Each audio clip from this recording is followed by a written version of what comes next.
Might I call now on Auntie Matilda House to join us as an elder of the Ngambri Ngunnawal people on whose traditional lands we meet to give us a traditional welcome to country. Auntie Matilda.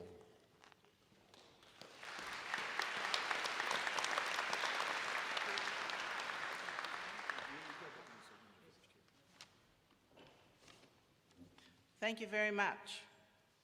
Today I'm welcoming you here for the 70th anniversary of this beautiful ANU, Australian National University. I was 1 year old, so I'm a little bit older than this place, but I do have ancestors' memories and I do have a connection to this beautiful land here. And the racecourse that was here, my great-grandfather, who was known as Black Harry, had raced his horses around here as well, and a great stockman too he was. I was very happy to be invited here today to do this. In 1989, the Aboriginal and Torres Strait Islander Centre was opened.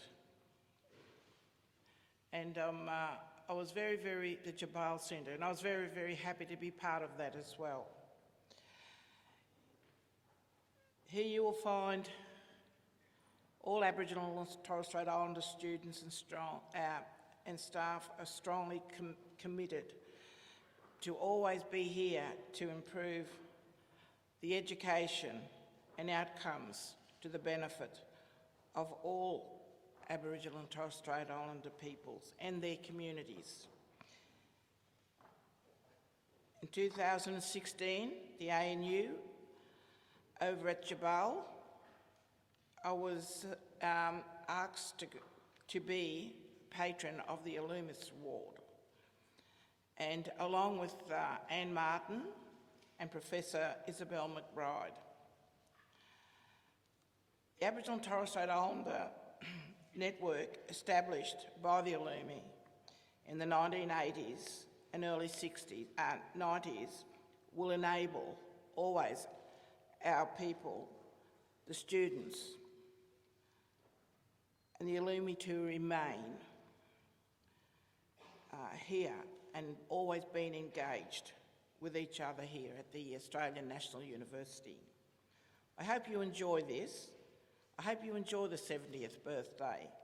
It means a lot to everybody, to all those sitting here with me and all those who participated so much in getting this 70th birthday to be on track. The celebrations will continue, I no doubt, for quite a while. But the teaching and the understanding and doing all the wonderful things for Aboriginal and Torres Strait Islander people, researching art, culture, language and history. I welcome you here to the land of my ancestors and congratulations to the Australian National University. Thank you very much.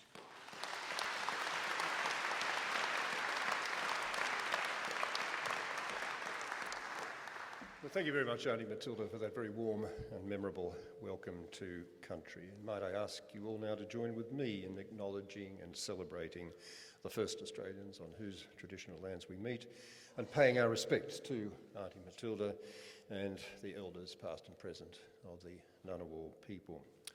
Well, present and past Vice-Chancellors, staff, students, alumni, other distinguished guests, welcome again to this 70th birthday celebration.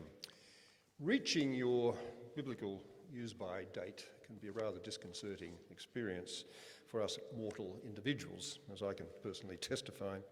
But for an immortal institution like the ANU, with 7 decades now behind us of extraordinary achievement, turning 70 really is an occasion for major, unqualified celebration. And today we're going to enjoy the moment with no holds barred. We're going to celebrate, for a start, our outstanding research achievement over 70 years across every major discipline. Established initially as we were as a purely research university, unique of its kind in Australia and extremely unusual in the wider world as well, we rapidly accumulated an unqualified, unparalleled scholarly reputation, which we have proudly retained ever since. With the icing on the cake, I guess, being the 6 Nobel Prizes won by our staff and students, 4 of them for work done directly here on this campus. Most recently, of course, by our Vice-Chancellor, Brian Schmidt. And that's more than any other Australian university, and indeed more than the rest of them put together.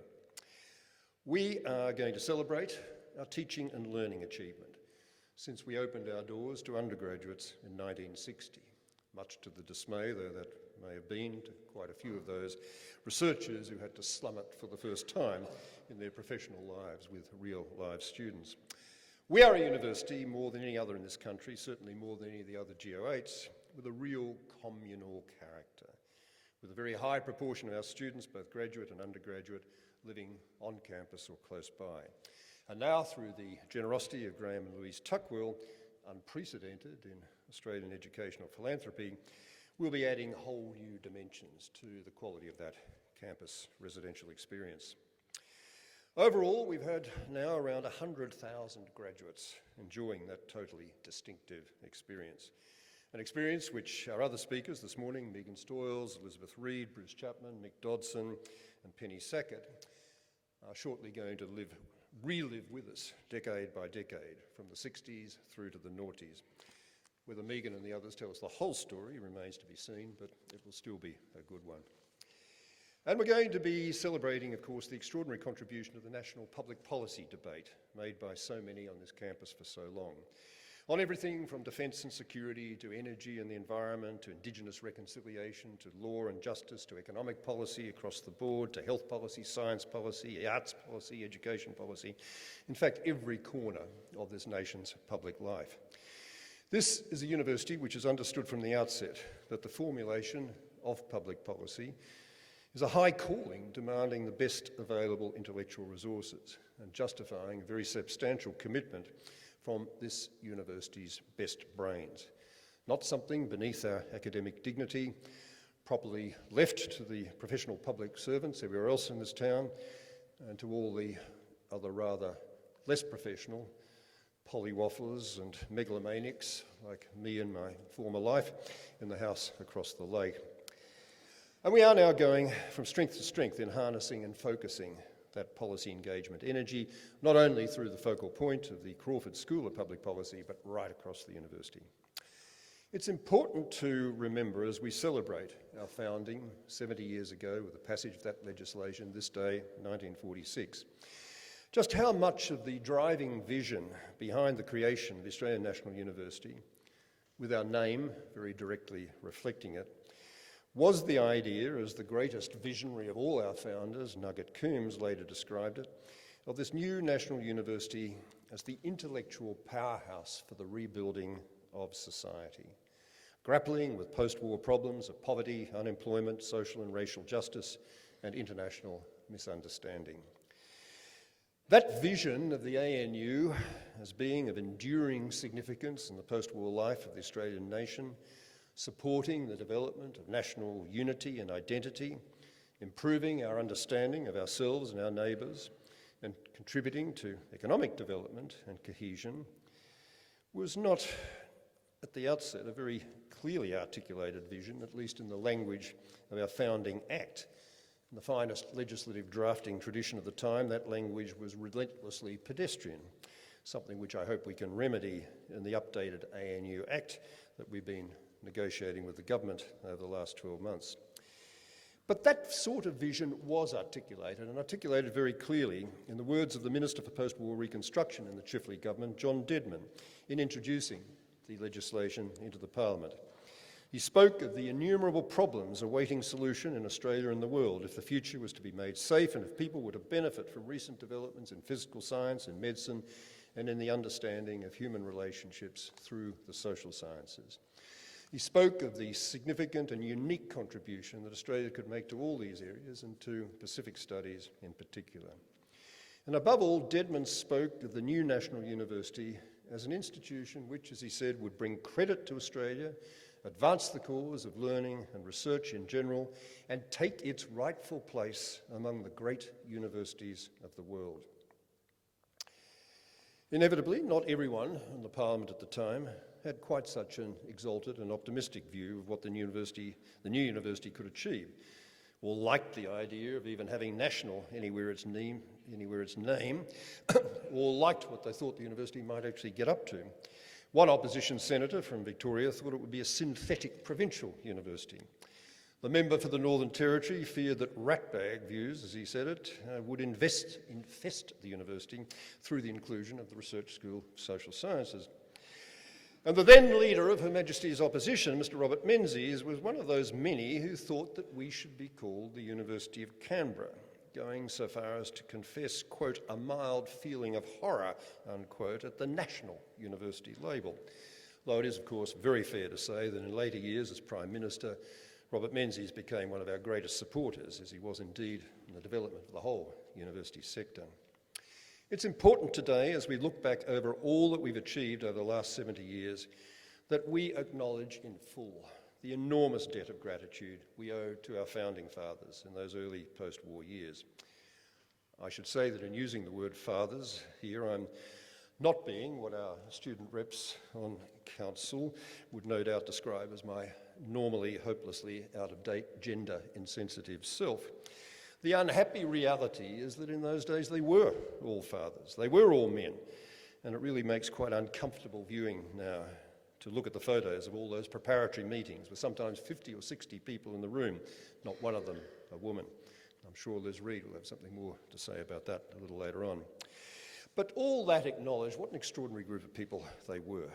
There were those like Howard Florey, Mark Oliphant, Keith Hancock, who lent so much of their already huge international prestige in medicine, physics and humanities to getting the project off the ground.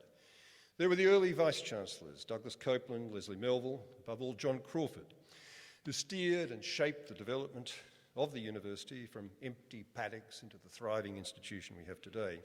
And certainly in the case of Crawford, made a towering intellectual and policy contribution to the life of the whole nation. And towering above all of them, in every way except for his physical size, which was famously diminutive, but no less combative for that, was Dr. H.C. Coombs, who preferred, of course, to be called Nugget, understandable enough when you've been baptised Herbert Cole. Recruited from the Commonwealth Bank to Treasury by the Menzies government after the outbreak of war, Ben Chifley appointed him to head the Department of Post-War Reconstruction, and in that role it was Nugget Coombs' vision, determination and relentless energy that more than anything or anyone else was responsible for bringing the ANU into being.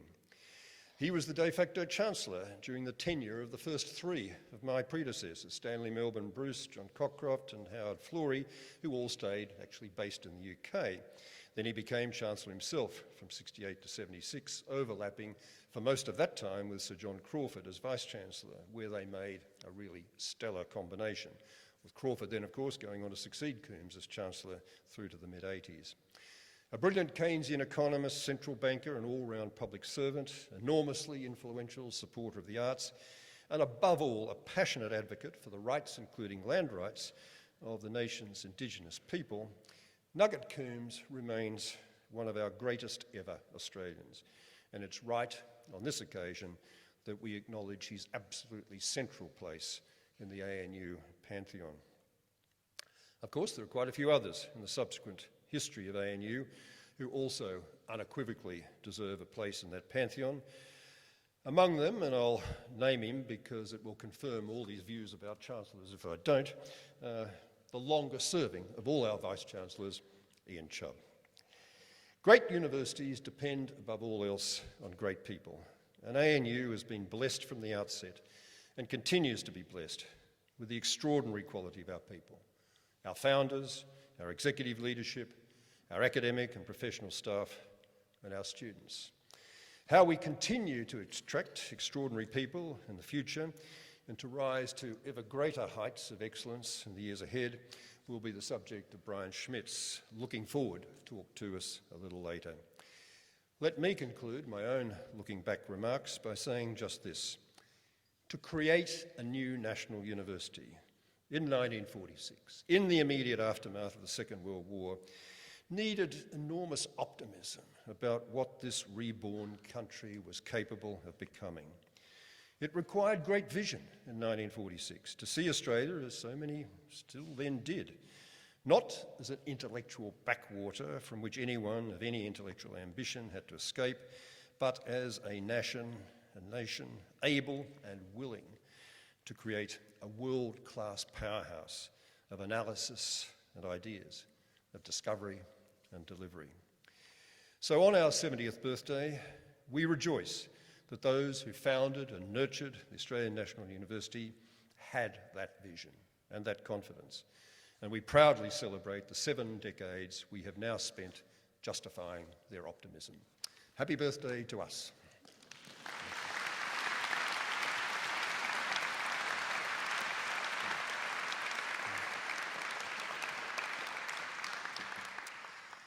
There are not many people who get to be global icons at the age of 19, but that's what happened when our first speaker was pictured outside the Canberra Rex at the Lyndon Johnson demo in 1966.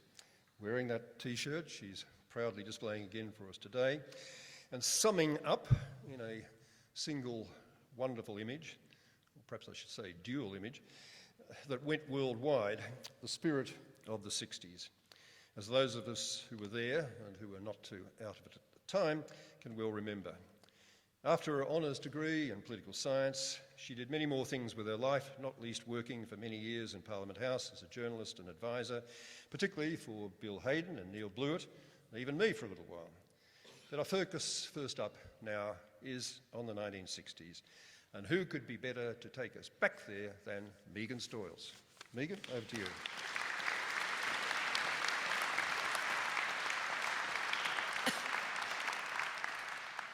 Good morning.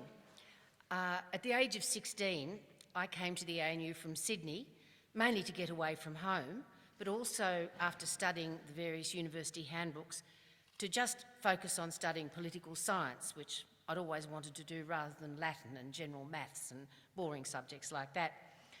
The ANU in 1964 was a small undergraduate campus with few full-time students. Political Science 1 was one of the biggest units. I think we had 400 students studying it, but only 50 full-time. The department was located in Nissen Huts at Childers Street, and we used the Childers Street Hall for our main lectures.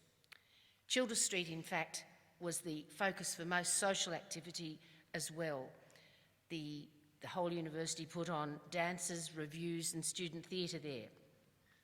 In the adjoining hut, for some time, was the Students' Association, where Di Riddell, who's here today, became the ANU Students' Association Secretary, bail bondsperson, emotional nurse and lifelong friend for generations of students. The student body itself was an eclectic bunch. There were Canberra students who were the children of politicians, the armed service and public servants. There were a lot of rural students here. Bush Week founders George Martin from Tumbarumba and Bill Gamage and Bob Rees, who were from Wagga Wagga, not too far away from Tumba. There were a lot of students here studying Asian politics, civilisation and history. One I can mention, Helen Jarvis, who also did Pol Sci, was first a student of Indonesian at the ANU, but has gone on to become Cambodia's first dual Australian-Cambodian citizen and a very active participant in documenting the war crimes there. Another person who studied Indonesian was someone we knew as Sam Vutas, but he later became Tony Vutas, advisor to Michael Samari and a Member of Parliament there. The ANU was very early getting into the idea of attracting good students here by offering them money, and the ANU scholarships did attract people like Des Ball from Timboon, a young, precocious student and a very well-known, respected and loved person at the ANU till today. Ross Garno was another one from Western Australia. Another friend of mine, Diane Austin, came here as an Oriental student studies scholarship holder, decided she actually wanted to do philosophy rather than Chinese, but had to keep on doing Chinese to keep the money. That was a habit she continued throughout her life. She got a scholarship to University of Chicago, where she switched from philosophy to anthropology. And of course, I guess you would say most universities have them. There are a few people who ended up as business people, crooks and con men, mainly from the law faculty. Some even ended up in jail. Now, in the 60s, as been mentioned by Gareth and others, and in my topics subject, there was a lot of questioning of the status quo and dissent, if not revolution, in the air. Not just the Vietnam War, where we had academic seminars, teach-ins and demonstrations and other issues on foreign policy. But amongst other issues, they included censorship. In 1964, when I arrived, there was a big fuss over Bob Brissenden setting Lolita on the American literature course, which of course then was banned. So that led to a lot of public debate and discussion, and the book eventually being taken off the banned list. Women's rights also stuck their hand up in that period, and Liz will talk more about that. But in 1975, I was one of the few women who chained ourselves to the bar in the Hotel Civic, because they said women could only drink in the beer garden or in the lounge, in the genteel places. We chained ourselves to the bar, and while we were refused drinks, the local SP bookie bought them for us. Another issue that I was involved in was the university doctor. This was the time when the oral contraceptive pill had just come onto the market, and we naturally went to the university doctor to get it prescribed. However, for some time he said no, you had to be engaged to be married and take your fiancé along to prove your credentials before you'd get the prescription. Now, one of the things about the ANU, which Gareth has also mentioned, is the links that it had with the rest of Canberra and with the world, through politics, through academe, through policy making and development. Finn Crisp, my political science professor, used to invite his honours students around to his study in Deakin on Sunday nights and have journalists, politicians, public servants and diplomats there to talk about what they were doing, a sort of mini Chatham House, I think with sherry at that stage. It was part of the tradition, and of course I was fortunate enough to receive my degree from Nugget Coombs as Chancellor, with Sir John Crawford as Vice-Chancellor. There were also famously links through drinks, as I call it. The university staff and students used to go to the Hotel Civic as the closest, then they moved up to the Canberra Rex, across to the Hotel Wellington to meet politicians and journalists, and in the mid-1960s the staff club was formed down in near the hospital in the former British High Commission's residence. Students were also active in dissent and in protest. The Students' Association was member of the National Union of Australian University Students, and the question of Aboriginal rights was very big in the 60s, along with the campaign to include Aborigines in the census, in the referendum. Apartheid in South Africa was also a very big issue, upon which we did demonstrate outside the embassy, and we took other activities. And also, and I know this sounds really pathetic, but we had a demonstration, a sit-in in the Vice-Chancellor's office sometime in the 60s to get students included on the University Council. Sir John Crawford handled that wonderfully, and the position was created. But getting back to Vietnam, which was the major defining and the growing issue in the 60s, it became the subject of public interest and opposition in 1964 and 65.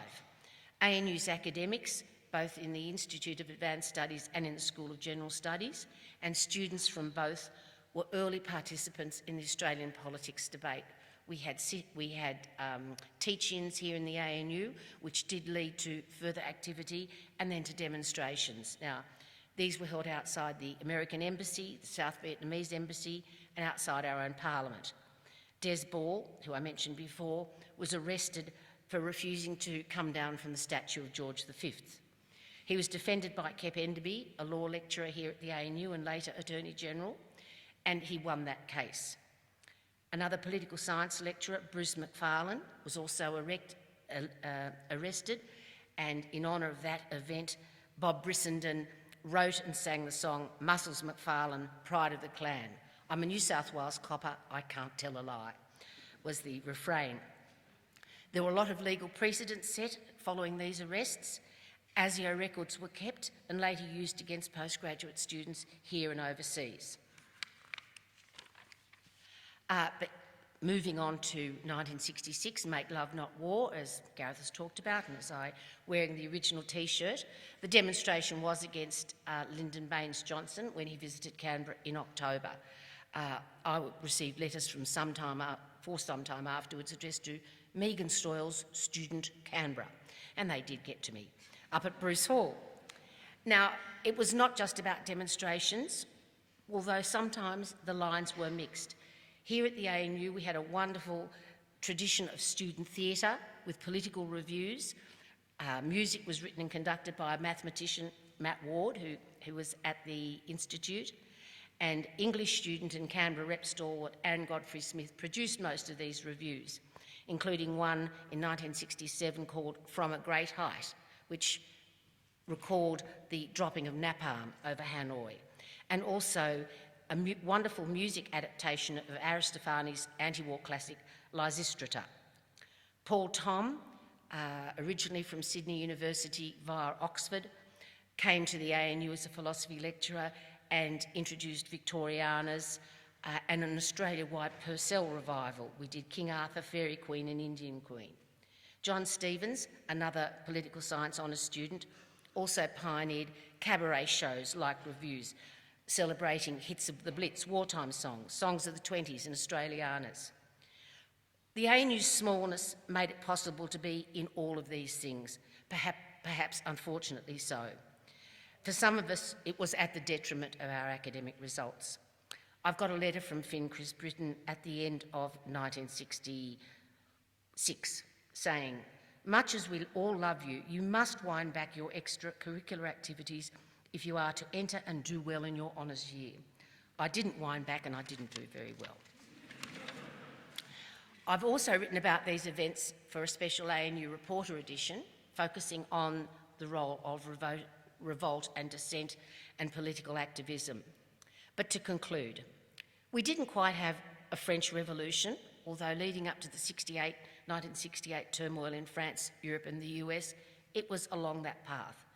And I feel, as William Wordsworth wrote of that period, bliss was it in that dawn to be alive, but to be young was very heaven. Thank you.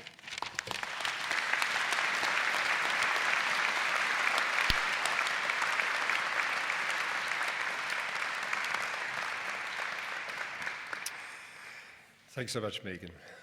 Our next speaker, to take us back to the 1970s, someone who, after a first-class honours BA in philosophy here and a BPhil at Oxford, came back to become, I think it's fair to say, the single most influential and important figure in the history of the Australian women's movement. For the incredibly high profile and path-breaking work she did, frustrating though it may have been at the time, as women's advisor to then Prime Minister Gough Whitlam. She's been making waves ever since in an extraordinary variety of international roles focused on development, gender policy and HIV/AIDS.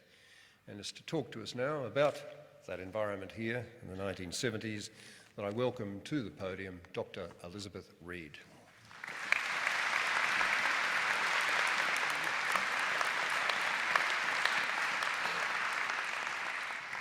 Thank you, everybody. In 1970, I returned to Canberra from Oxford and attended the first public meeting of the Women's Liberation Movement, a social movement which was to have a profoundly positive impact on the lives of women in Australia.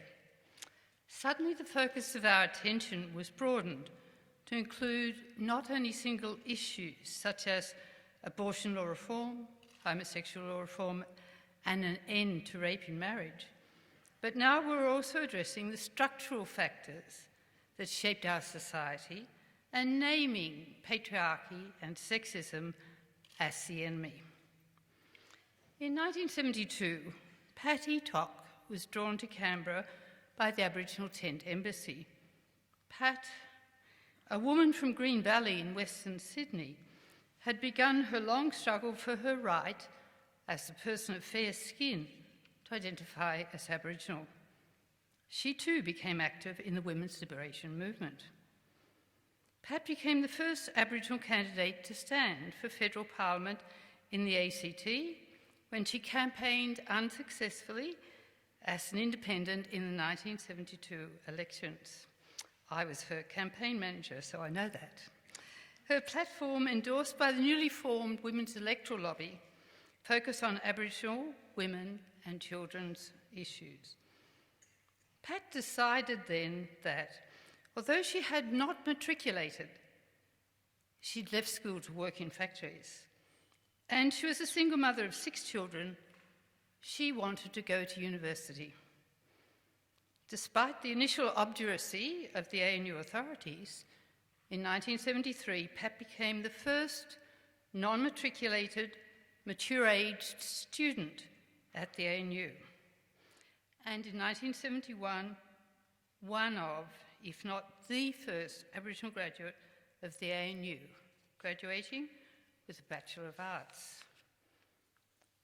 Meanwhile, in 1971, I had been appointed a tutor in philosophy in the School of General Studies at the ANU. It was a time when the making of unwanted sexual advances and other forms of sexual harassment was fairly widespread on campus. It turned myself and others off academic life.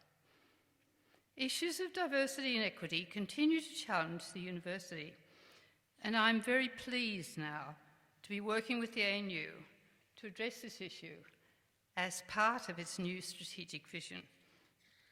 In 1971, the first Women's Studies course was held at the ANU. This course, entitled Women in Society, was held at the Centre for Continuing Education, then a part of the ANU. Women's Studies as a discipline had a more difficult birth at the ANU, with the first course run in 1975. When the Whitlam government was elected in 1972, Peter Walensky, Principal Private Secretary to the Prime Minister, argued that the women's liberation movement was the most important social movement of those times, and that the Prime Minister should bring onto his small personal staff someone from the movement who could advise him on his demands. As soon as this was made public, the press went berserk, a state of frenzy that was sustained throughout Whitlam's time. But Whitlam didn't wait for there to be a member of staff. In the first 6 weeks of his government, he reopened the equal pay case and lifted the sales tax on contraception. And I have no doubt at all that if anybody had mentioned tampons to him, he would have lifted the sales tax on them as well. In April 1973, I was appointed advisor to the Prime Minister on matters relating to the welfare of women and children. And so began over 2 amazing years of policy innovation, of bureaucratic resistance, and a feminist critique. Some of the latter mine, some of it of me, by the sisterhood. At the ANU, the Chancellor, Nugget Coombs, urban planners such as Pat Troy, political scientists such as Murray Goot, and those in international relations such as Des Ball, made significant contributions to the debate around policy. In May 1973, the House of Reps debated a private member's bill on the reform of the ACT abortion laws. At the ANU, a group called Orgasm rallied to counteract the 2,000 people bussed in by Right to Life organisations. Out of the confrontation and hostility caused by the bill came a proposal so radical that it remains unique in the world: the establishment in 1974 of a Royal Commission on Human Relationships, tasked to look into and report back to Australians on our behaviour as individuals, as members of our society, and in our relationships with one another. Australia was never the same again. I was appointed to the Council of the ANU in 1974, replacing John Dedman, whom Gareth has mentioned. a minister in both the Curtin and the Chifley governments. I resigned from these positions towards the end of 75, when I resigned as Whitlam's advisor and fled the country, effectively a political refugee in flight from the Australian press. By the end of 1975, I was working in Iran for Princess Ashraf Pahlavi. Australia had had its 11/11 moment, and Malcolm Fraser, watched over by Dame Beryl Beaurepaire, was wise enough not to change too many of our policies. Thank you.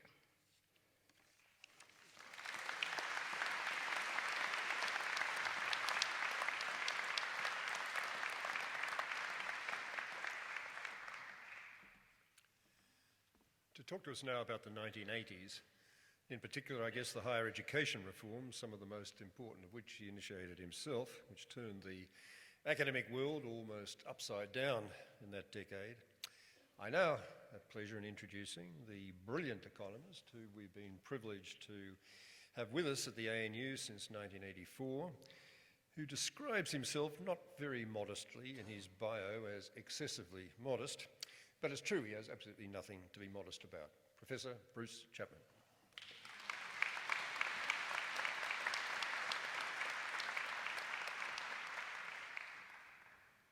Thank you, Chancellor. I was an undergraduate student in economics at the ANU, and some of the teaching that I had was not just about economics, it was about public policy, and it was the power of the institutions and political context. And I wanted to thank two of my teachers, Peter Drysdale and Selwyn Cornish, for giving me some understanding of the importance of institutional surrounds to economic policy. The 1980s in Australian university systems were completely different from now. The enrolment rates were about 15% of the youth cohort, and there were no charges, for example, and the system could reasonably be described as elite.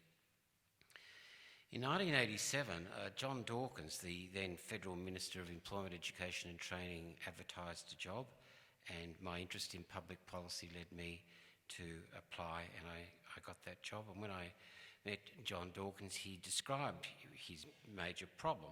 The major problem facing him as Education Minister was that there were very large numbers of people wanting to go to university but could not get in because the system needed to expand. But as a Labor government, they were not prepared to tax and to spend the money on enrolments. And moreover, there were significant numbers of people in that cabinet who believed that so-called free education was regressive.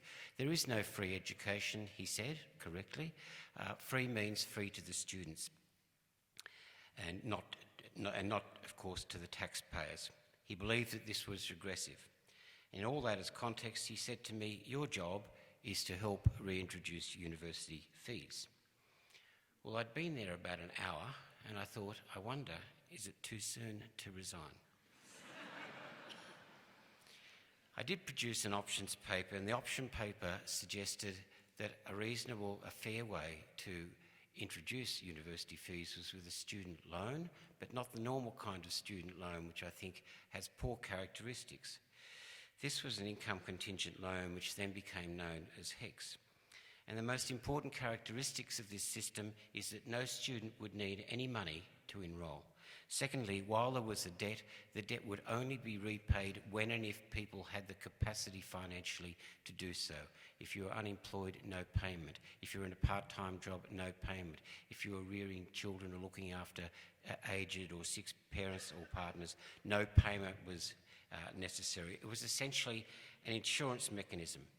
I had a very uncomfortable meeting with John Dawkins in December 1987, where he'd read my options paper. He was fairly uncomfortable with it. He said the series of questions, they were kind of embarrassing questions, and I doubt whether if you could not answer any one of these questions today in public policy, would you be allowed to stay in the room. How do you know it will work, he said, to which I said, well, I don't. He said, well, how many other countries do it like this? To which I said, well, none, or none that I'm aware of. He says, what will the students think? And I said, well, I think the students will really hate it because at the moment they get this for free and it doesn't matter, it's got these wonderful insurance characteristics, but no, they won't like it at all. What about the Vice-Chancellors? He said, I said, well, you're not giving them any money, are you? All the money's going to the tax office. So they're all kind of old school lefties anyway. They'll really hate it. There's nothing going on there, Minister. The pause has got longer and longer. The look of disbelief and horror on his face got more profound and clear. And here was the big question. He said, because they needed the money, he said to me, well, the critical thing is to get the money. When does the money come? And I said, well, think about it. It's an income contingent debt.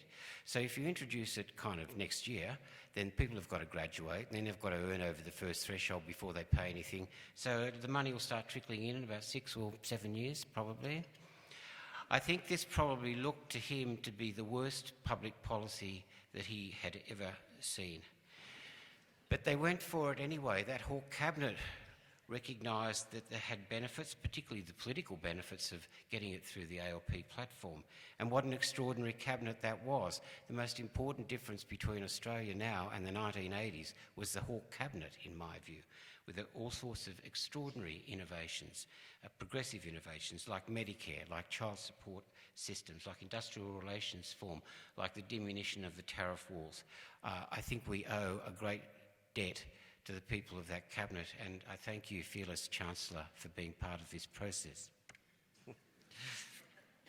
Other countries followed, and there were countries that looked a little bit like Australia. They didn't have tuition, and they wanted to expand their systems, and they had public sector institutions. New Zealand introduced this system in 1992, the United Kingdom in 1997, and South Africa. And other countries that weren't like that changed their systems to adopt contingent loans run through the tax system.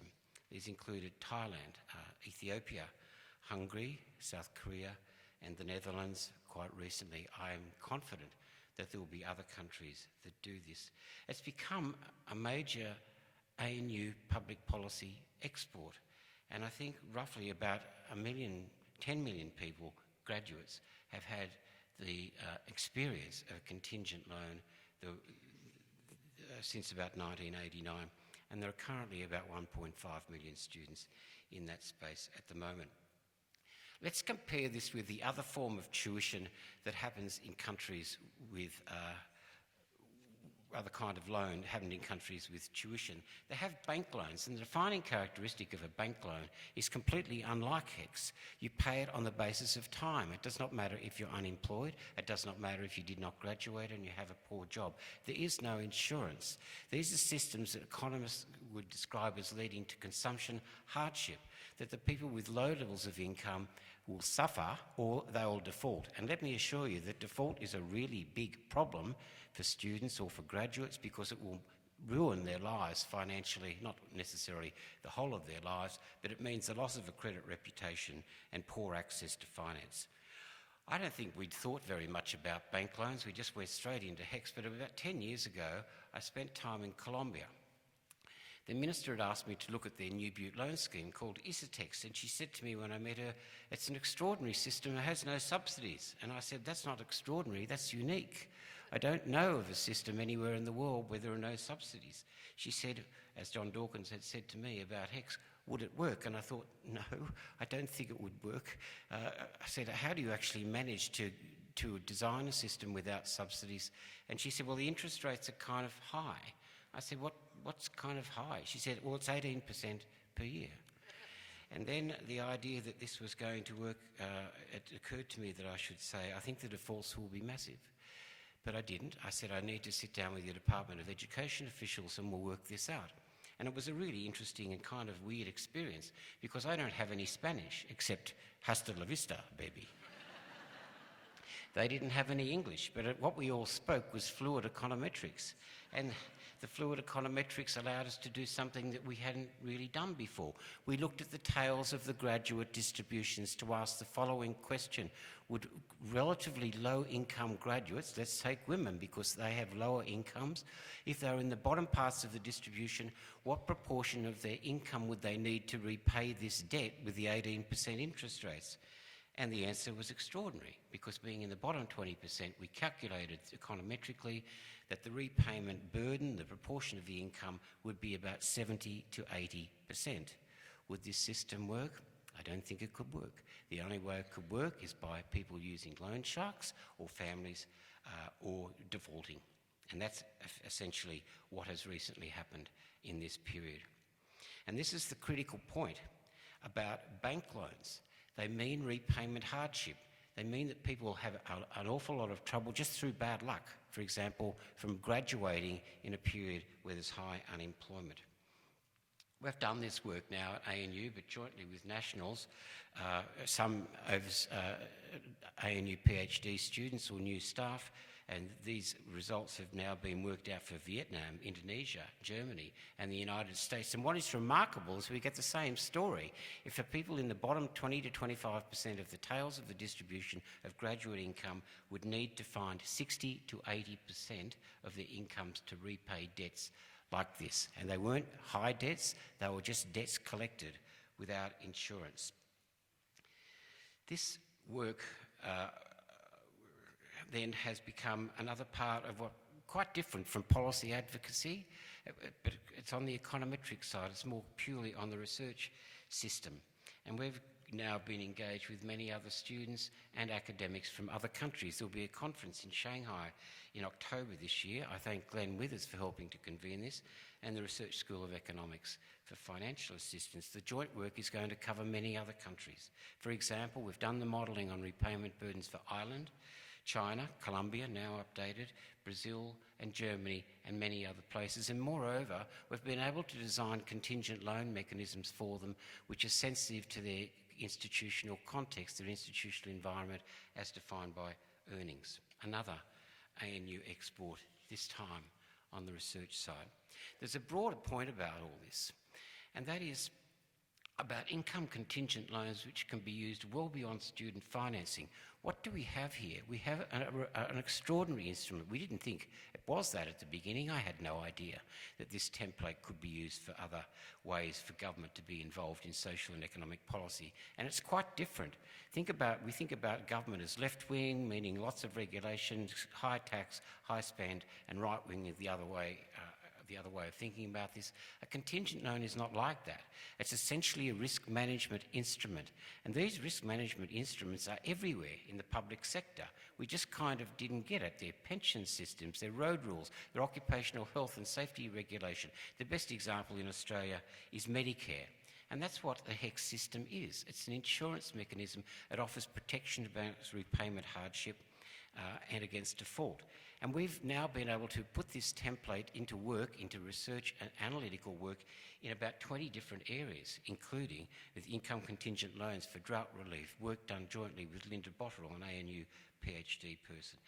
Extensions of paid parental leave with Tim Higgins from the College of Business and Economics.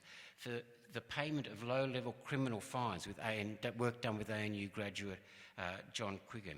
Let me assure you, this is a really big point. Indigenous incarceration is a blight in our system, and 2 young Indigenous women died in Western Australian jails a little over a year ago. They were there from non-payment of fines. We can fix that. We can fix it almost costlessly with the use of this instrument.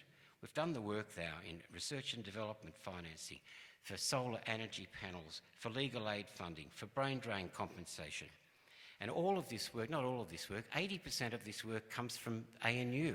I counted yesterday how many ANU people, students, visitors or staff, had been engaged in these projects. The number is 29, and the number will get bigger. Again, I think it's a great thing to say about our community, the interaction between these scholars from all different types of academia, not just economics, but in political science and even in physics. We have much to be grateful for. I feel completely privileged to have been at this superb institution and to have been part of this process. We, even beyond HECS and income contingent loan, which I think have worked fine, we have so much to celebrate about ANU. Thank you.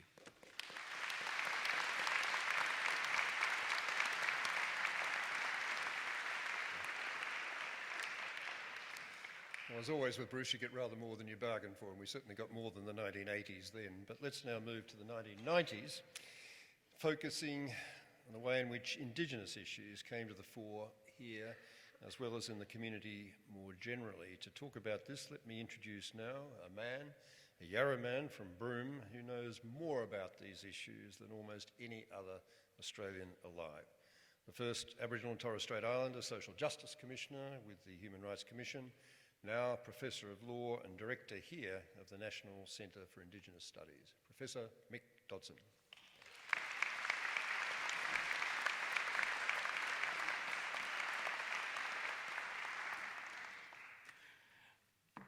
Thank you, Chancellor, and thank you, Matilda, for your warm welcome to country. And hello, everyone else. In the 1990s, we had a decade of great change in education and inquiry and public understanding of issues affecting Aboriginal and Torres Strait Islander peoples. The 1990s saw the introduction of supplementary funding assistance to universities to achieve the national education policy for Aboriginal and Torres Strait Islander people. The funding sought to increase the participation of Indigenous peoples in education decision-making, foster equity of participation and outcomes, and to encourage the development of education services that were culturally appropriate for our people. The ANU in the 1990s took the opportunity to support the Jabal Centre, which, as Matilda mentioned, was established in 1989, preempting the resourcing from the Aboriginal education policy. The establishment and the funding of the centre allowed our families and communities to see themselves as part of the ANU campus. And from those beginnings, let's face it, we've still got a bit of work to do. ANU then had the opportunity to work with our alumni, playing key research roles at the Australian Institute of Aboriginal and Torres Strait Islander Studies. Scholars such as Marcia Langton, Aileen Morton-Robinson, Ron Heron, Sam Whitman, and Dave Johnson found themselves here at ANU on their education journeys. Our voices need to be heard throughout the 90s, as this was the decade in which the Aboriginal and Torres Strait Islander Commission was established. It was widely regarded as the boldest reform that the Commonwealth's administration of Aboriginal affairs had seen, combining regional and national councils of elected Indigenous peoples to help shape Indigenous policy and affairs. It was also the decade in which the Royal Commission into Aboriginal deaths in custody took place. I was counsel assisting the Royal Commission along with my colleagues such as the ANU's Professor Anne McGrath, who coordinated the history project of the Royal Commission into Aboriginal deaths in custody. We also had the Mabo decision in 1992, which overturned terra nullius and ruled that native title exists over unalienated Crown land, national parks and reserves. And later that year, Prime Minister Paul Keating marked the launch of the United Nations International Year of the World's Indigenous Peoples in what's become known as the Redfern Park speech. And people called to attention a nation struggling to come to grips with the implications of the Mabo decision and the shocking revelations of the Royal Commission into black deaths in custody. Sadly, the recent Four Corners program illustrates we still have a long way to go. Meanwhile, our students were uniting across the country. Front and centre were ANU students and alumni leading the debates and making their voices be heard. I think this is what a university is all about. In the 1990s, our cohort of students worked hard supporting and encouraging each other to finesse conceptual and analytical skills to make their mark on a national and an international stage. Our graduates with a thirst for knowledge and expertise increasingly sought to also expand their journey into the world of higher degrees and research. The establishment of the Centre of Aboriginal and Economic Policy Research, CAPA, in April 1990 was pivotal in producing high-quality independent research that assisted the social and economic development of Aboriginal and Torres Strait Islander peoples throughout Australia. Policy and programs will now be informed by evidence gathered by dedicated, passionate researchers who work closely with our communities across Australia. Academics and students of the ANU were providing information, context, balance and analysis to help Australians learn about our history and cultures. In 1995, the National Inquiry into the separation of Aboriginal and Torres Strait Islander children from their families was announced.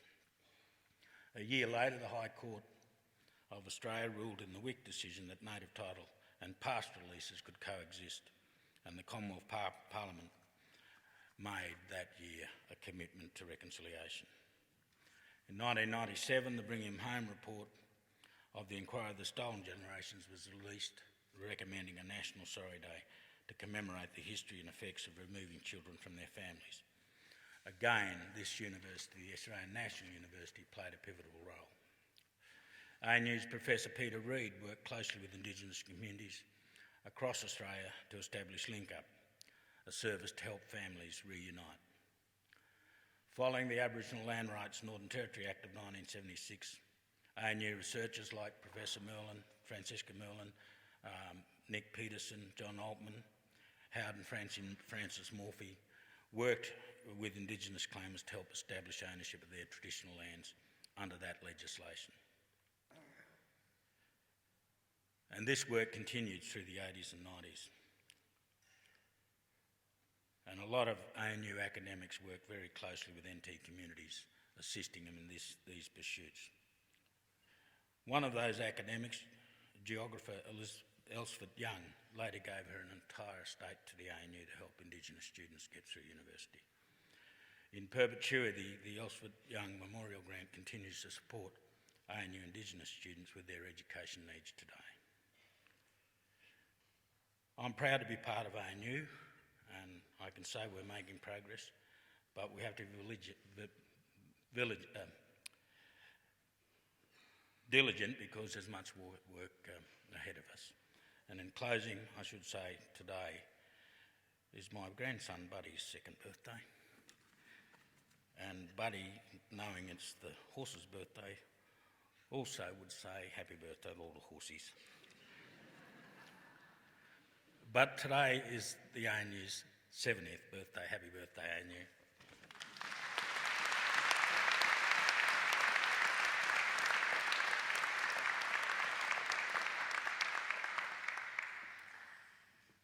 Thanks, Mick. To complete this historical sequence and talk to us now about the ANU in the 2000s, and more particularly the inferno, literally, which knocked us around so badly in 2003, I have great pleasure in introducing to the podium now a physicist, former director of the ANU Research School of Astronomy and Astrophysics, and Australia's chief scientist from 2008 to 2011, Professor Penny Sackett. Penny?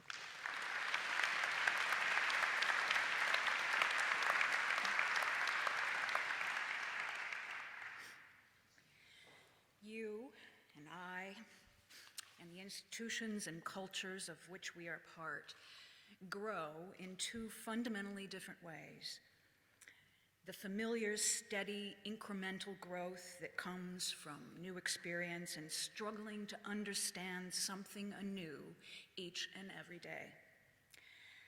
And the kind of dramatic growth that is born from an unfamiliar and shocking crisis that can leave us feeling momentarily uncertain and overwhelmed. On Saturday, 18 January 2003, a pyro tornado of unprecedented proportions hit Canberra's western edge. It formed from converging fire fronts that had been days in the making, fire fronts that converged on Mount Stromlo. Those in Canberra on that day will remember the confusion, the fear, the unexpected horror. Families were separated by roaring walls of flame. Communication was broken. 500 homes burnt. 4 lost their lives. And personally for me, the ANU Mount Stromlo Observatory, home to the Research School of Astronomy and Astrophysics, of which I had been given custody only 6 months earlier as director, had been totally engulfed, and some would say extinguished. Our staff and students were safe, but about 10% of them lost their homes as well as their workplace in the fires. The next day, I trod through the gray, smoking landscape with two colleagues. The telescopes lay in ruins, aluminum domes melted, glass and mirrors shattered. The iconic Commonwealth Solar Observatory building was completely gutted. The books on its library shelves now stacked columns of ash, sandwiched between carbonized covers. In the workshop, the newly minted high-tech spectrometer, NIFS as we fondly called it, stood breached by the intense heat. Our pride and joy, it was conceived and built by our astronomers and engineers at the research school. Nearly ready for shipping to Hawaii, now it would not collect a single ray of cosmic light. The day after the fire, on a Sunday, I met with the top officers of the ANU, and we began to chart a course forward. Central to that plan were the three priceless Stromlo assets that the fire did not touch: its people, its reputation, and its spirit. And as the crisis of the fire taught us, there was a fourth: our diverse community and the solidarity that it showed us. The 2003 fires activated growth of the sort that only takes place in a crisis, when the dormant epicormic buds of our stored strength are shocked into action to send forth new green shoots from the ashes. With then Vice Chancellor Ian Chubb's help, within 3 weeks of the firestorm, most of us were back working on Stromlo. In 5 weeks, we had the skeleton of a reconstruction plan, not just of the physical infrastructure, but of our intellectual mission as well. And with the help of a firm called Ozspace, we not only rebuilt NIFS, we won the contract for a second multi-million-dollar instrument. These seemingly impossible miracles were made possible by the hard work of ANU buildings and grounds staff and others who watched out for our safety. They were made possible by donations from the public, forward internal loans from the university, and a grant from the Commonwealth government. Made possible by international colleagues who believed in us and supported us. Made possible by the whole of the Stromlo team, who never wavered in their determination. In short, the miracle of Stromlo's rebirth was made possible by community and solidarity in the face of dark crisis. The staged process would take over a decade to complete. Stage 1 of a sleek, modern complex, the Advanced Instrumentation and Technology Center, was completed. The gracious Commonwealth Solar Observatory building and its library was restored. And first ANU, and then later Australia as a whole, joined the Giant Magellan Telescope project, the world's next generation of telescope, a 20-story behemoth now under construction on a mountaintop in the dark, steady skies of Chile. And the phoenix, that I still call Stromlo, continues to rise. The school's Professor Brian Schmidt, now ANU Vice Chancellor, won the Nobel Prize for Physics in 2011, just one of many accolades for junior, senior staff and students in recent years. Stage 2 of the Instrumentation Center opened in 2014, and it is a new Australian space facility that is unrivaled in the Southern Hemisphere. But I must bring this to a close because these stories are now belonging to another decade. Every day we grow. Our skills, our imagination are extended just a little bit further, compelling us to push, to create, to fight the temptation to remain constant and comfortable in parochialism. Great teachers, great universities, great students, and great friends support us in this growth, which is measured by the width of the circular tree rings of our identity. And then there are those moments of crisis when we sit at the fulcrum of a lever that is poised to tip wildly left or right. A crisis that demands we summon the energy stored in our epicormic buds, nurtured by community, in order that we can act to grow right now. And I mention this because today, in a world that sometimes seems to turn its back on knowledge and our common humanity, we can see dark clouds of crisis forming over the horizon of our nation and other places in the world. Crises that threaten to divide, to extinguish, to silence.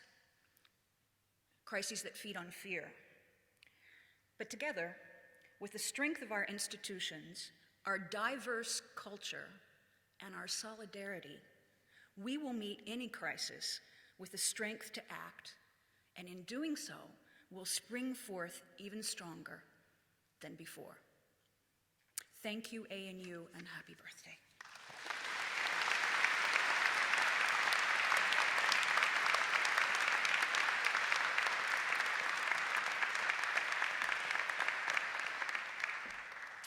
Well, thank you, Penny, for sharing those really inspirational memories with us.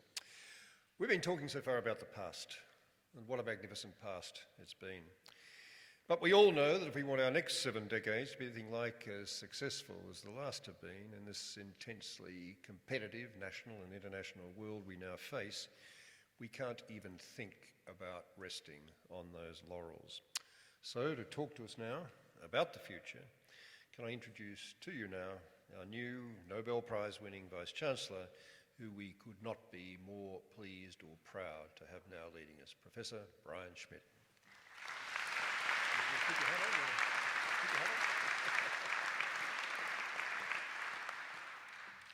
Thank you, Gareth, and happy birthday, ANU. Where we stand today is part of a landscape that local Aboriginal people lived in and managed for more than 21,000 years. There were open savanna grasslands with eucalypt forest and a trickling creek leading to a river. The landmarks we know today, like Black Mountain, Sullivan's Creek, and Molonglo River, were used by Aboriginal people as pathways to navigate across the landscape and bring them together in ceremonial meeting places. I pay my respects to Auntie Matilda and all the other elders past and present, and I thank them for allowing this great meeting place of ideas and thought to be located here. What a wonderful group of speakers we've heard from this morning, and I'd like us, if partially just to reinvigorate the crowd, to stand up and thank them with an applause.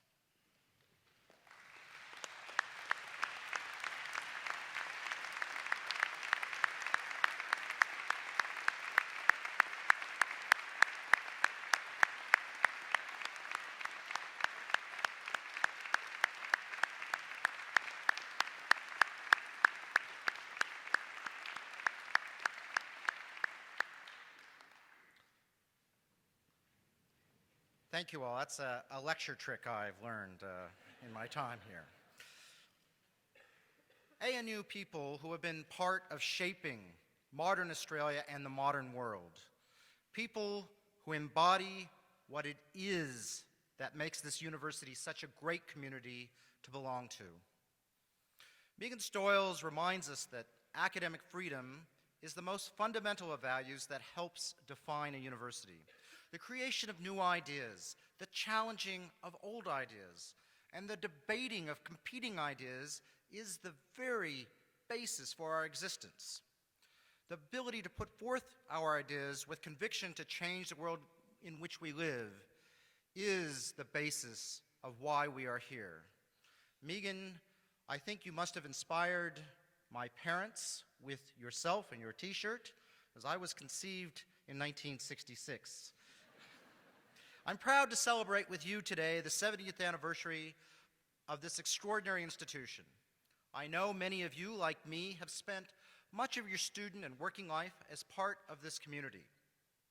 And I'm so proud today to share the stage with 3 of the 12 vice chancellors who have led this great institution: Professor Dean Tyrrell, Professor Ian Chubb, and Professor Ian Young. Could I have you please stand?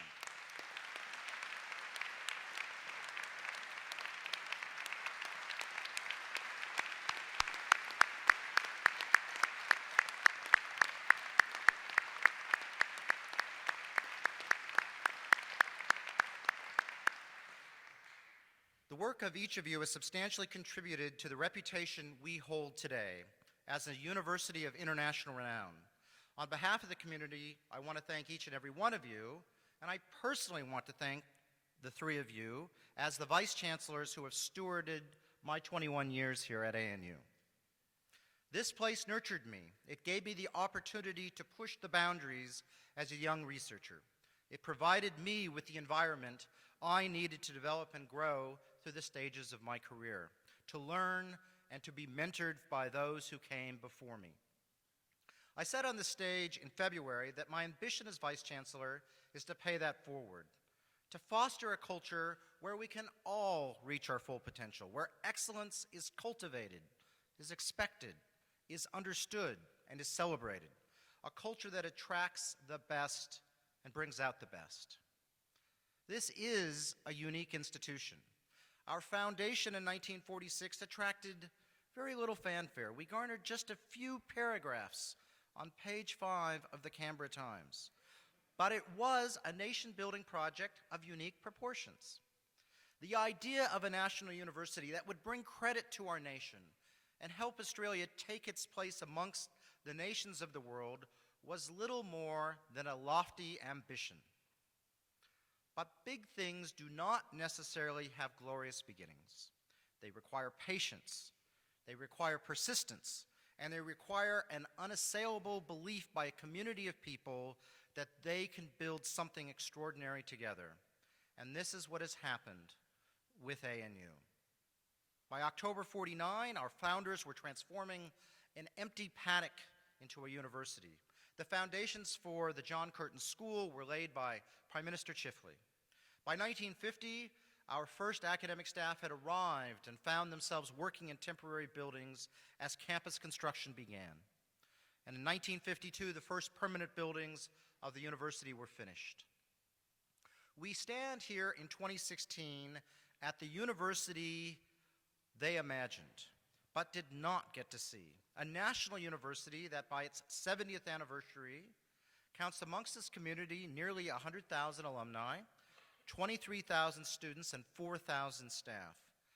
A national university that has risen to be one of the world's great institutions. A national university that has populated the academic staff and leadership of Australian universities, building the foundation for one of the strongest systems in the world. We are part of the university where Sir John Eccles did his Nobel Prize-winning work on synapses in the 1950s, where John Harasani started his Nobel Prize-winning work on game theory in the 1960s, where in the 1970s Peter Doherty and Rolf Zinkernagel made their Nobel Prize-winning discovery on how T cells attack viruses, and where in the 1990s I was privileged to be part of a Nobel Prize-winning discovery of the accelerating expansion of the cosmos. These breakthroughs did not happen at ANU by chance, nor did any of the many equally important advances we have also made. I know from my own experience they happened because this institution created an environment that allowed something big and unexpected to occur. And I don't say this lightly or frivolously. There is a reason that 4 of the 5 Nobel Prizes won for work done at an Australian university happened at this university.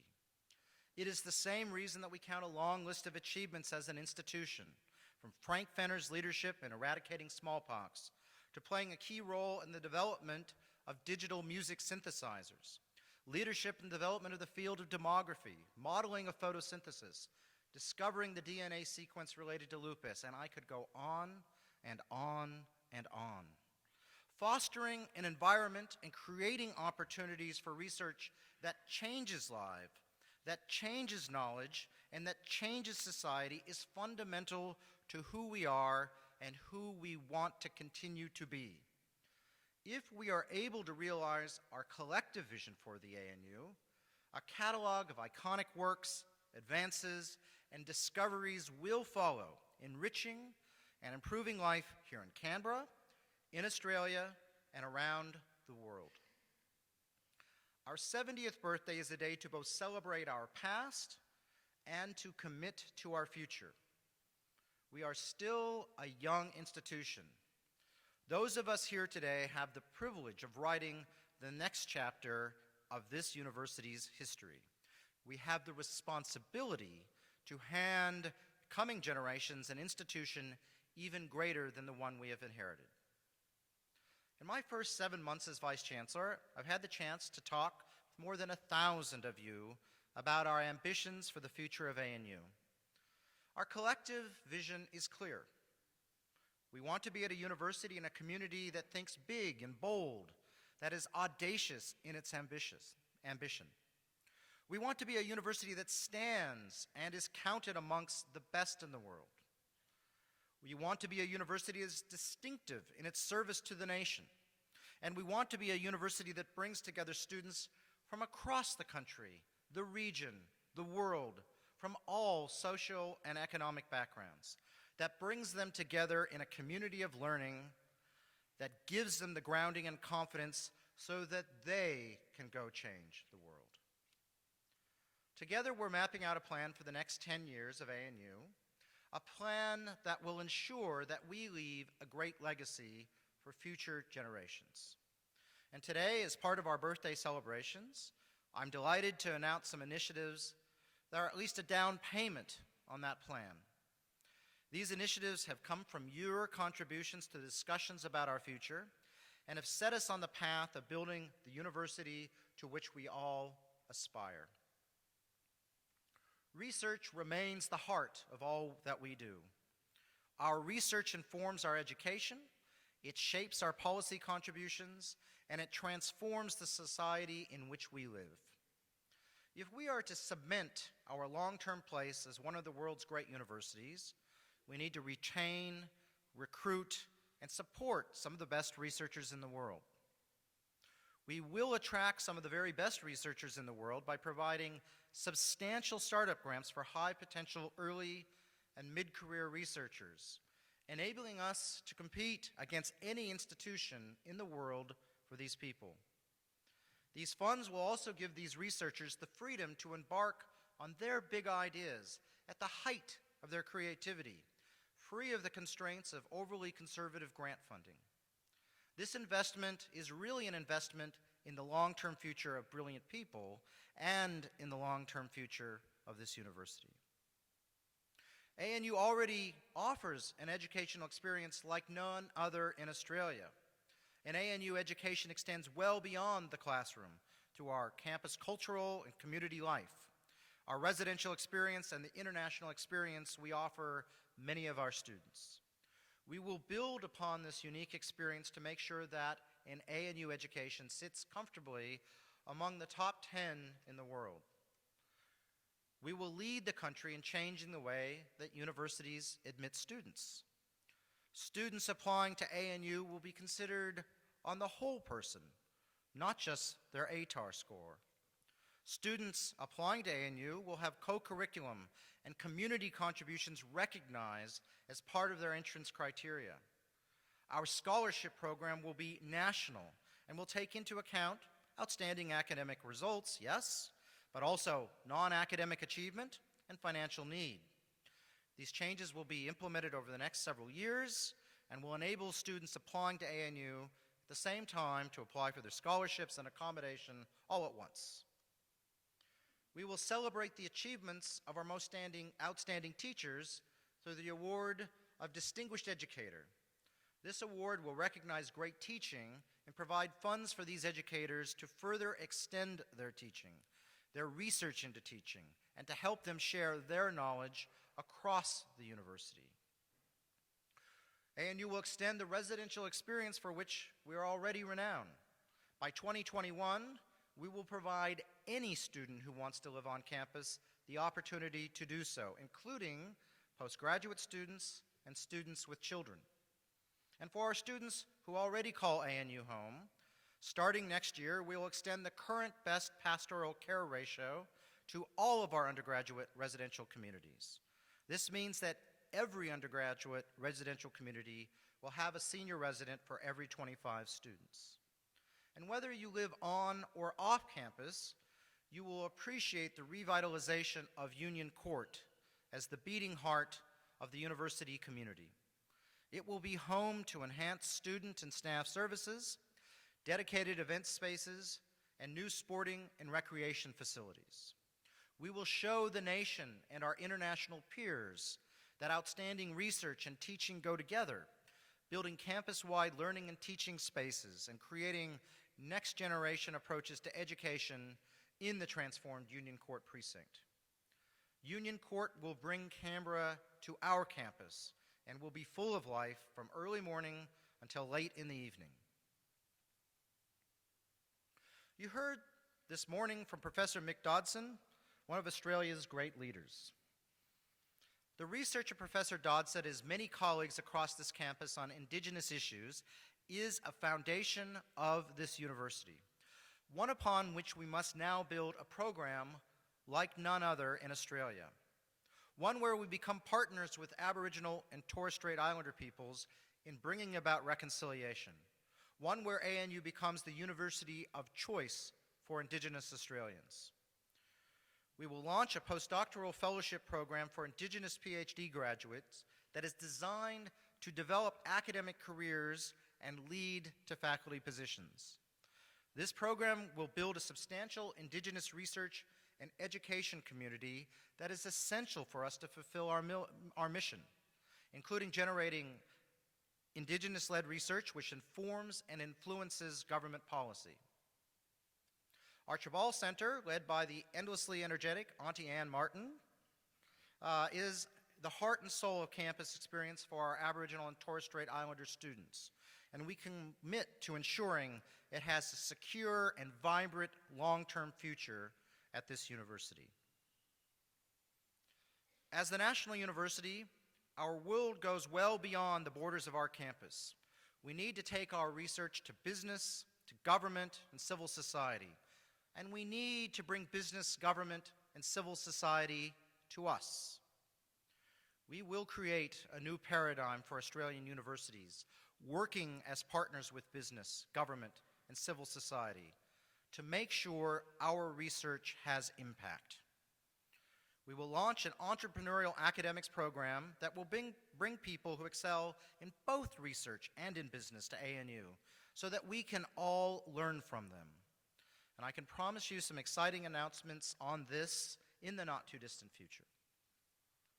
From next year, students at ANU can undertake an undergraduate degree with a major in innovation and professional practice. This major will comprise a new suite of Vice Chancellor's courses to be taught by experts across the university and from business, the innovation sector, and government. We will also be offering a Master of Innovation professional practice as well as a suite of courses aimed at our PhD students. There is a world of opportunity out there, and we want our staff and students to make the most of it. We will do these things in partnership and with guidance from the business community. I will be appointing a business and industry advisory board to provide me with the critique and strategic advice we need to improve how we work with business. I'm delighted to announce today that Brian Hartzer, the CEO of Westpac, has agreed to serve as our chair. ANU is renowned for our impact on public policy. We heard today from Professor Bruce Chapman, who changed the way this country provides affordable access to university education, an initiative adopted by many nations. Our academic staff have advised and influenced government across every aspect of public policy, but we can do more to pull the excellence in policy research from across our university and apply it to the grand challenges facing our world. We will establish a cross-campus forum that, while supporting the role of the Crawford School of Public Policy as a central focal point, will bring together all of the strands of public policy at ANU and act as a policy incubator for new ideas. ANU people have played an enormous role in changing the position of women in our society. While women like Elizabeth Reed and Susan Ryan changed the way the world is for women in Australia, I'm sorry to say that our university does not yet deliver equal outcomes for men and women. While considerably more than half of our students are now women, women still do not progress to the senior academic levels of the university at the same rate as their male counterparts. ANU commits across the entirety of the university to the Athena Swan Diversity Program, known as SAGE here in Australia, pioneered in the United Kingdom. While it's no magic bullet, we have the ambition of achieving what only a small handful of universities have managed: a silver award within 5 years for our STEM disciplines, which it's focused on, but also an equivalent level of achievement in non-STEM areas over the same period. Only 7 universities in the UK have achieved a silver award in the program's first 10 years, and none have yet received a gold award. In addition, my experience, as well as a broader body of evidence, tells us that diverse leadership is good leadership. Over the next 5 years, ANU commits to hiring a 50-50 gender balance in its leadership roles across the university, including heads of schools, directors, deans, the university executive, and administrative executive. I benefited from leadership in action from one of the women on stage, Professor Penny Sackett, who was confronted as director by the most devastating of events. We lost almost everything on Mount Stromlo in the bushfires of 2003, as Penny has described. But Professor Sackett led us out of the ashes and quickly turned our focus to not just rebuilding, but to building something bigger and better. 13 years later, the Research School of Astronomy and Astrophysics is now the strongest it has ever been and continues to stand among the best departments in the world. It shows the capacity of ANU to overcome obstacles in our way and reach new levels of excellence. But as I have talked to all of you, by far and away the strongest message I have heard from all of you was the desire for us to be one ANU, to work as one community, and to draw on our collective strength to lift ourselves higher. We will move to create an ANU that is truly collegiate, as a truly collegiate institution. Over the next year, we will undertake a program across campus to identify ways to transform ANU into a university internationally noted for its collegiality and renowned for its ability to draw across campus in all of its activities. The initiatives announced here today are designed to be part of our larger ambitions and a down payment on building the ANU to which we all aspire: collegiate, audacious, and excellent at all that we do. Today, we thank our forebears and the giants of our history upon whose shoulders we now stand, and we start the work on the legacy we will leave for future generations. Happy birthday, ANU, and thank you, one and all.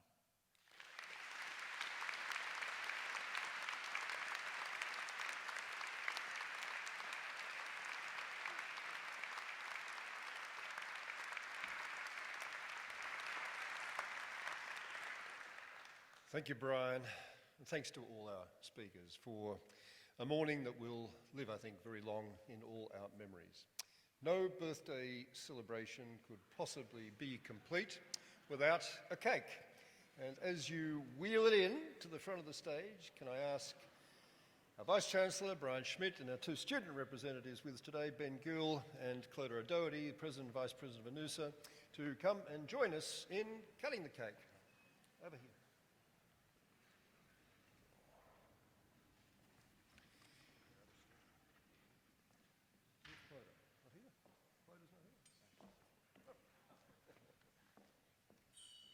any of you are more tuneful than I am, perhaps you might lead us off in singing Happy Birthday to us, Happy Birthday to us, Happy Birthday dear ANU, Happy Birthday to us.